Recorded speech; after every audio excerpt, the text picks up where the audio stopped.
ሚስጥረኝ ወይ ምን ነው ረሳኸኝ እኮ። ቅርታውቂ ነገሮችን እኮ እያስተካከልኩ። እሺ ያው ደህና መሆንና ወደ ራስ መመለስ ነው ዋናው። አዎ ደህና ነኝ። ያው ደግሞ በቤት እንግዳ ስላለ ወደ ራሴ መመለስ ይኖርብኛል። ያው እንግዳ ያልከው ማርያም ነው? አዎ ማርያ ልጅነት ጓደኛዬ ናት። ይገርምሻል ማርያ በጣም ጥሩ ሰው ናት። አዎ ደግሞ ደስ የምትል ልጅ ናት። አሁን ካለህበት ነገር እንደምታወጣ ተስፋ አደርጋለሁ። አዎ ያው የሞከርኩ ነው ሁሉንም ነገር ለመርሳት። ደግሞ ምንም ሁሌ ከጎንህ ነኝ። እሺ ግን አንቺስ እንዴት ነሽ? ደህና ነኝ። በጣም ተሽሎኛል እኮ አሁን። እሱን ነው የምፈልገው። ደግሞም ከፈለግሽ ዶክተሯ እዚህ መጣ ልትይዝ ትችላለች። አይ አያስፈልግም። በጣም ደህና ነኝ አሁን። ሁሌም ደህና እንድትሆኚ ነው ፍላጎቴ።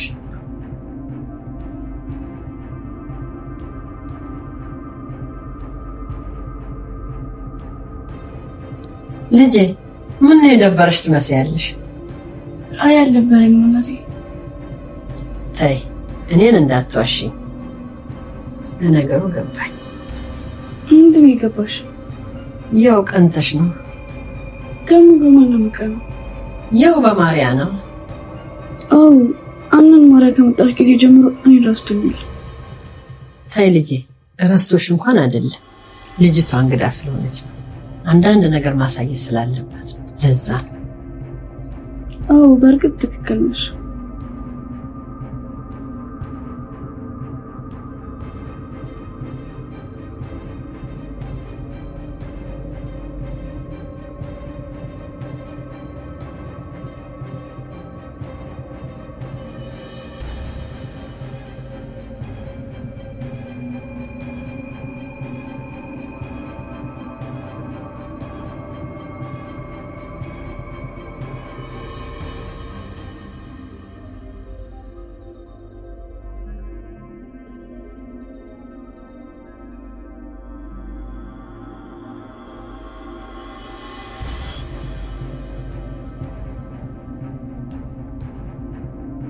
ሲፈን ምንም ያህል ተንኮል ብትሰራ ናፍቃናለች የምትሉ ኮሜንቱ ላይ ትመለስልን እያላችሁ አጨናንቁት።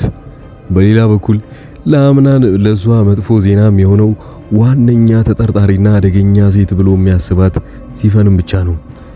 ሌላው ብሌን ለመጀመሪያ ጊዜ ቀናሁኝ ብላ ራሷን የውስጧን ስሜት ስታወራ ብዙዎቻችሁ አሳዝናችኋለች። አምናን ወደ ቤት ውስጥ የመጣችውና አብሮ አደጉ የነበረችው ልጅ ወደዛ ቤት ውስጥ ስትመጣ እንግዲህ ጄሪም ቢሆን ብሌን በጣም ከፍቷቸዋል። በተለይ ጄሪ ከዚህ በኋላ የሚያዝ የሚጨበጥ ነገር እንደሌላት ተስፋ ቆርጣለች። ያም የሆነበት ምክንያት አዲስ የመጣችው ልጅ የኋላ ታሪኳን ስናጠና ቤተሰቦቿ ሀብታምና ልጥጥ ናቸው። በዛ ላይ የልጅነት ጓደኛዋ ስለሆነ አምናንም ቢሆን ከዚህ በኋላ ገፍቶ ከዛ ቤት እንኳን አያስወጣትም። ነገር ግን እሷም ቢሆን ተንኮል እየሰራች እንደሆነ አትርሱ። ገና ወደዛ ቤት ውስጥ እንደመጣች የሷ ባል ሚስት ማን እንደሆነችም ጭምር ያየችና ሌሎቹ እዛ ቤት ውስጥ ኩታራ ናቸው፣ ሴቶች አሉ፣ ያንዳንዳቸው ከዛ ቤት መውጣት አለባቸው፣ በዛ ላይ እኔን አይመጡኝም ብላም አይነት አስተሳሰብ ያላት ሴት ነች። ነገር ግን እንደዛም ሆኖ አምናን እንግዳዋን ላለማስከፋት ሲል አድርግልኝ ያለችውን ነገር እያደረገላት ነው። በተለይ መጨረሻ አካባቢ ላይ ሆን ብላ የአምናንን ጃኬት አውልቃ በር ላይ የጣለችው እየተላፉ እንደገቡና ወዲያው አውላልቀው የሆነ ነገር እያደረጉ እንደሆነ ለማሳየት ስትል ነበር የጣለችው። ይሄን ያደረገችው ጄሪን የሆነ ነገር ወይንም ደግሞ ለማናደድ ብላ እንጂ ያው ብሌን የሱ ምኑን ትሁን ምንም የምታውቀው ነገር የለም። ግን ያነሳችው ጃኬቱን ብሌን ነበረች። ጃኬቱን አንስታ ጥሎታል ብላ ወደ ክፍሉ ልትሰጠው ስትገባ አምናንና የልጅነት ጓደኛው ተቃቅፈው እንደተኙ ታያቸዋለች። ወዲያውም ደንግጣ ነበረ። ግን ቆም ብላ እያየቻቸው ነው። ምናልባት ተመልሳ ከዛ ቤት ልትወጣ ስትል አምናን አይቶ ሊያስቆማት ሁላ ይችላል። አሊያም እንግዲህ ያየችው ነገር ቅናት ሆኖባት ሳለ ራሷን ስታ ምናልባት መሬት ላይ ልትወድቅ ትችላለች። ህመሟ እስካሁን ድረስ እንደዛው ቀስ ብሎ እየዳነላት እንጂ ሙሉ ለሙሉ እንዳላገገመች ሁላችሁም ታውቁታላችሁ። አብዛኞቻችሁ እዛ ቤት ያለችውን የአምናን ሀያት አልወደዳችኋትም።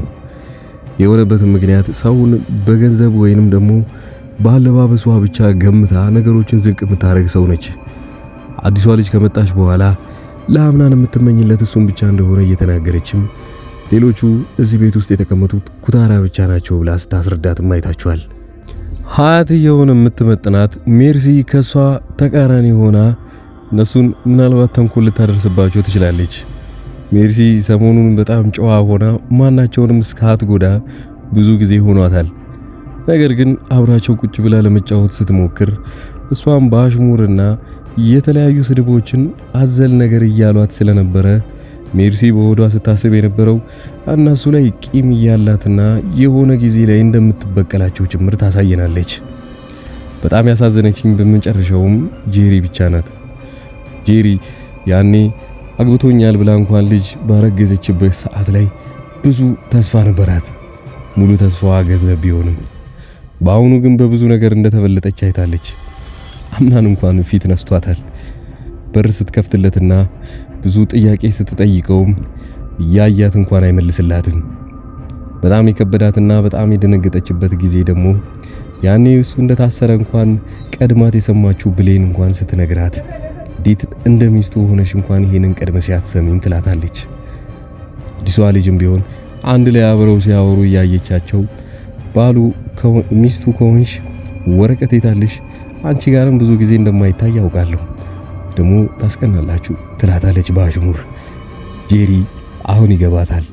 እንደተበለጠች ቁማር እንደተበላ ሰው ሆናለች። በምን መልኩ ልታስመልስ እንደምትችል አታውቅም። አሁን ላይ ግን አምናን እያደረገው ያለው ነገር ቢኖር በቤት ውስጥ ያለውን ጠላት አወጣው ሲል ሌላ ጠላት እየፈጠረ ነው። ጄሪም በሰላም እየኖረች ያለችዋን ልጅ አሁን ሌላ ሰው ይዞ በማግባትና ቅናት ውስጧ እንዲፈጠር አድርጎ ቅናት ደግሞ እንደዛው እየበሰለ ይሄድና በቀልን ይዞ ይመጣል። ጄሪ ሁለቱ አንድ ላይ እንደዚሁ እያሳለፉ ሳምንታትን ወራትን አንድ ላይ የሚቆዩ ከሆነ ጄሪ የሆነ ጊዜ የሆነ ተንኮል ማሰቡ አይቀርምና መቼስ ወይ አምናንን ወይ ደግሞ እቺ አብሮ አደጉን ሊጎዳት የሚችል ነገር ማድረጉ አይቀራል። ሜርሲና እሷ አንድ ላይ መመካከራቸው አይቀርም። ለምሳሌ ጄሪ እንደ በፊቱ እባክሽን አምናንን እኮ ያዘችብኝ፣ በምን መልኩ ከሱ ጋር ላፋታቸው እችላለሁ ብላ በተጠይቃት ሜርሲ ደግሞ በጣም አሪፍ፣ በዚህ ሁኔታ ላይማ እኔንም እንደዛ ስትሰድብኝ እንደነበረው ልበቀልሽ እችላለሁ ማለት ነው ብላ ሜርሲ ለጄሪ የሆነ ተንኮል እንዲፈጠርባትና የሆነ አደጋ እሷ ላይ እንዲደርስባት አዲስ ተንኮል መናገሩ አይቀርም። ጄሪ ደግሞ በዛ ላይ ባሌን ተቀምቻለሁ ብላ ስለምታስብ አድርጊ የተባለችውን ነገር እንዳለ ከማድረግ ወደ ኋላ እንደማትል ታውቃላችሁ። ሜርሲም በአንድ ድንጋይ ሁለት ወፍ ማለት ነው። ጄሪም ደግሞ ከዚህ በፊት የሌላትን ሌላ ተንኮል እንድትሰራና በግድ እንዲገፋፏት እያደረጓት ነው። አሊያም እንደዚህ ፈን ከዛ ቤት ማስወጣት። መጨረሻ አካባቢ ላይ ሲፈን የሆነ አዲስ የሆነ ነገር ብታገኝና አምናንን ምንም አያደርገኝም ብላ የምታስብበትን ሰነድ እንኳን ከውጭ የተሰረቀውን ነገር ይዛ ብትገባ ወደ ቤቱ ተመልሳ መምጣቱ አይቀርም። ሲፈን እነዛን ሰነዶች ቀድመው እጇ ከገቡ አምናንም እያስፈራራችን ቢሆን ቤቱ ተመልሳ መቀመጥ ትችላለች። የአምናንና የዚች የአብሮ አደጉ የኋላ ታሪካቸው ምን እንደሚመስል በትንሹ ልንገራችሁ። በመጀመሪያ ደረጃ አምናን ከሷ ጋርም ቢያድግ እሷን ብዙ ጊዜ የፍቅር ጥያቄ ያቀርባለት እንዳልተቀበላት እያሳየን ነው። ይህንንም የምናይበት አንደኛው ምክንያት በፊት በጣም አልቃሻ እንደነበረችና ብዙ ነገር እየጠየቀችው እምቢ ስላት እንደምታለቅስ ጭምር እየተናገረች አሁን ግን እንደዚህ አይነት ሰው አይደለሁም ብላ ለሱ እየተናገረች ነው። እንደዛም ሆኖ አምናን ጥሩ ጓደኝነት እኔና አንቺ ይኖረናል ብሎ ነው እንጂ የሚያስበው አምናን አሁንም ቢሆን ስሜት ያለው ወይንም ደግሞ የራሱን ልብ ያለው ብሌን ጋር ነው። ብሌን ከአዲሷ ልጅ ጋር እንኳን ስትገናኝ የተረጋጋች ልጅ መሆኗን አስመስክራ ነበረ። ልጅቷ እንደሌሎቹ እሷም ጋር ተንኮል ነገር ወይንም ደግሞ ቅኔ ቢጤ ያዘል ስድብ ትሰድባትና በዛን ሰዓት ላይ ግን ብሌን የነበራት መልስ አዎ ልክ ነው ብላ አምና ነበር የተቀበለቻት። ልጅቷም ደግሞ ደንገጥ ብላ ሌላ ምንም የምትመልሰው መልስ እንደሌለ ስታውቅ ጥላት ትሄዳለች። ቃል በቃል የተባባሉትም እዚህ ቤት ውስጥ ማደጉ መስሏል፣ ቤቱ እንዳለ ሴቶች ወይንም ደግሞ የዚህ ቤት ዘመድ ያልሆኑት ወረውታል አይነት አስተያየት ትሰጣለች አዲሷ ልጅ።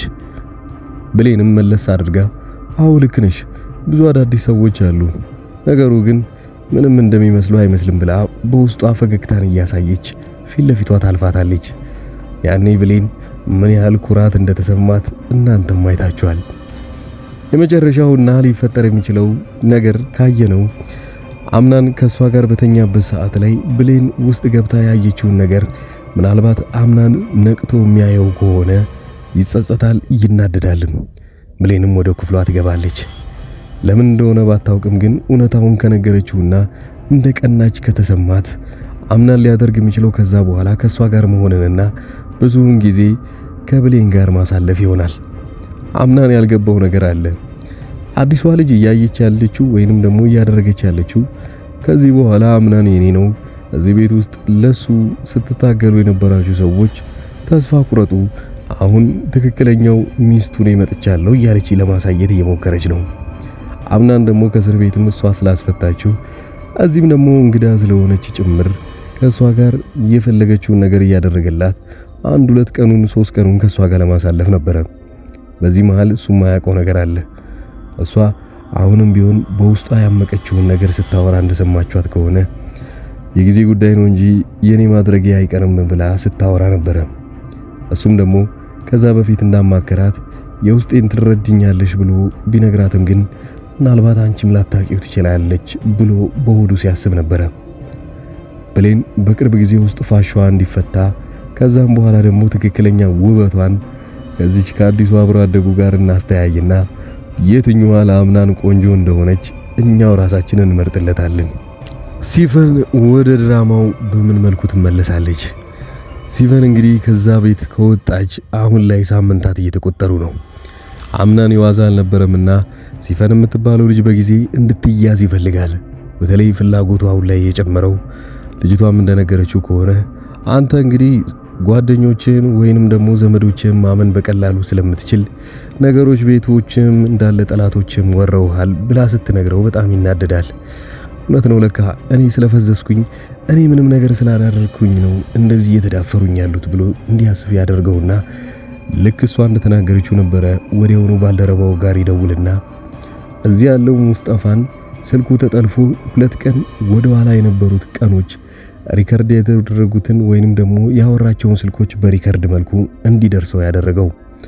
እንደዛ ከተደረገ እንግዲህ ከሲፈን ጋር ያወራው ነገር ወዲያውኑ መታወቁ ስለማይቀር ወዲያው ሙስጠፋ ይያዛል። ሙስጠፋ ደግሞ ከዛ በፊት ሜርሲና ጄሪ ላይ እንደዛተው ሁለታችሁም እዚህ ቤት ውስጥ ተንኮላችሁን ስለማቀው እኔ ተያዝኩኝ ማለት ሁለታችሁንም ገደል ይዤ ነው ምገባው ይላል። ያ ማለት አምናን ለምሳሌ ሙስጠፋ ላይ ከጄሪ ጋር አንድ ላይ እንደሚሰራ ካወቀበት ሜርሲም ጄሪም አዛ ቤት እቅዳቸው ሌላ ነገር እንደሆነ ይደረስባቸዋል ማለት ነው። ስለዚህ ሶስቱም ከዛ ቤት ባንዴ ይወገዳሉ። ሙስጠፋ፣ ጄሪ፣ ሜርሲ። ይሄ ሁሉ ሲደረግ ታዲያ ብቻዋን የምትቀረው አሁን ላይ ብሌን ብቻ ነች ማለት ነው። ብሌን እዛ ቦታ ላይ ከማን ጋር ትጋፈጣለች? አዲስ ከመጣችው ከአምናን የልጅነት ፍቅረኛው ጋር ይሆናል ማለት ነው። ያኔ አሁንም እንደ በፊቱ የዋህ የምትሆን ከሆነ ብሌን በጣም በከፊሉ ትጎዳለች። ልጅቷ የዋዛ አልነበረችም፣ ታውቋታላችሁ። ወንጀሎችን በገንዘብ የምትቀይር ሴት ነች። ፖሊስ ጣቢያ እንኳን በቀላሉ ልታስፈታው የፈለገችውና ሕግን ጥሳ አምናንን ከእስር ቤት ያስወጣችው ገንዘቧን ብቻ ሰጥታ ነው። በቅርቡ አባቴ ይመጣል ብላለች። አባቷ ሲመጣ ድርጅቱን አንድ ላይ ከአባቷ ጋር ሆኖ የሚያስተዳድረው አምናን ነው። ያ ማለት ባይፈላለጉም እንኳን በስራ ምክንያት አምናንም ሆነ ይችኛው አዲሷ ልጅ ይገናኛሉ። ብሌን ግን በዚህ መሃል ላይ ትንሽም ቢሆን እንደማትፈለግ የሚገባት ከሆነ ወይ ከዛ ቤት ትወጣለች ወይ አምናንን ሙሉ ለሙሉ እርግፍ አድርጋ ትተዋለች። እሷ ላይ እየደረሰ ያለው በጣም በደል ከፍተኛ ነው። አሁን ሲፈንም ጄሪም ከዛ ቦታ ላይ ከወጡ ሜርሲም ከወጣች ብቸኛ ትሆንና የመጨረሻዋ ልታግዛት የምትችለውና ሁሌም እንደናቷ አብራ ስትንከባከበ የነበረችው ወይዘሮ ሙርዚና እሷ ብቻ ትሆናታለች ማለት ነው። ነገር ግን እንደሚባለውም ቀላል አይደለምና ጄሪም ቢሆን ሜርሲ በቀላሉ ከዛ ቤት አይወጡም። አደገኛ ሰዎች ናቸው። ጄሪ በገንዘብ ሜርሲ በተንኮል በጣም የሚደርስባቸው የለም። ሲፈንም ቢሆን የዋዛ አይደለችም። ገና በቀሏን አልጨረሰችም። ያንዳንዱ ሰው ተሰቃይቶ እንዲሞት እንጂ በቀላሉ መግደል ብትፈልግ ኖሮ አምናንን ወዲያውኑ ጸጥታ አረገው ነበረ። ዋነኛ ጠላቶቿ ቤተሰቦቹ ነበሩ። የአምናን ቤተሰቦች እናቷን በቀላሉ ገላግላታለች። እውነት አምናን የሚደርስበት ከሆነና እናትየው የሞተችው በሷ ምክንያት ከሆነ ሲፈንን እስከ መጨረሻው አይለቃትም። ሲፈንም ግን ወዲያው እንዳይገላትና እንደውም ካጠገቡ እንድትመለስ የሚያደርጋት ሰነዱን ከዛች ከሰረቀችው ሴትዮ ቀድማ የምትቀበል ከሆነና ምን ይታወቃል መንቷም ልትሆን ትችላለች። ሲፈን እነዛን ሰነዶች ይዛ መጣ ከሱ ጋር ልትደራደር ብትሞክርና ወደዛ ቤት ውስጥ መልሶ ቢያስገባት የዋዛ አልነበረችምና አብራው የምትቀጥል ይሆናል። አምናን ግን በዚህ ሁኔታ ላይ አንዳቸውንም እንኳን ጠላቱን ማሸነፍ አይችልም። እንደተባለውም የከዳውን ባልደረባ የሥራ ባልደረባውን በአንዴ በሽጉጥ ገሎ ወዲያውኑ ደብቆ ቀብሮታል። ፖሊስ ጣቢያም ተጠርጣሪ ዋነኛ እንደነበርም እየተናገሩ አሰሩትም። እሱ ግን ለማንም ሰው ሳይናገር እዛው ብቸኝነቱን እየቀጠለ ነበር።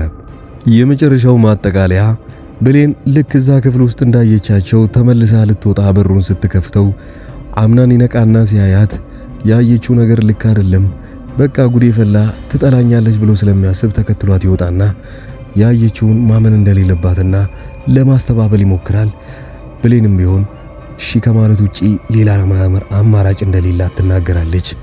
ሌላው ምናልባት ለሷ መካሻ እንዲሆን ወክ ይዟት ሊወጣ ይችላል። ሌላው አብሯትም ሊሆን ይችላል። በዚህ ሁኔታ ላይ አብረው ሲሄዱ እሷ ከኋላ የነበረችው የቀረችው አብሮ አደጉ ሴት ለካቺን እሱ ነው የሚወዳት ማለት ነው ብላ ስለምታስብ ታርጌቷ የምትሆነው ብሌን ናት። ቀጣዩ አዲሷ ልጅና ብሌን ይፋጠጣሉ። ሁለቱ ጠላትና ጠላት ሆነው የሚቀጥሉ ይሆናል። ጄሪን ከጨዋታ ውጭ አድርገዋት። ሌላው በዚህ አጋጣሚ አዲስ አበባ ውስጥ የተለያዩ እቃዎችን ማስላክ የምትፈልጉ ሰዎችና እንዲሁም ዘመዶቻችሁ ወይንም ደግሞ የፓስፖርት ቀጠሮ ማስያዝ የሚፈልጉ እና ፓስፖርት አሻራ ያልሰጡ ሰዎች ካላችሁ እኛ በኦንላይን ቀጠሮ እናስይዝላችኋለን። በታች ባለው ስልክ ቁጥር ይደውሉልን። ቴሌግራም፣ ዋትስአፕ እና ኢሞ ላይም ቢጽፉልን ፈጣን ምላሽ እንሰጣለን። መልካም ጊዜ።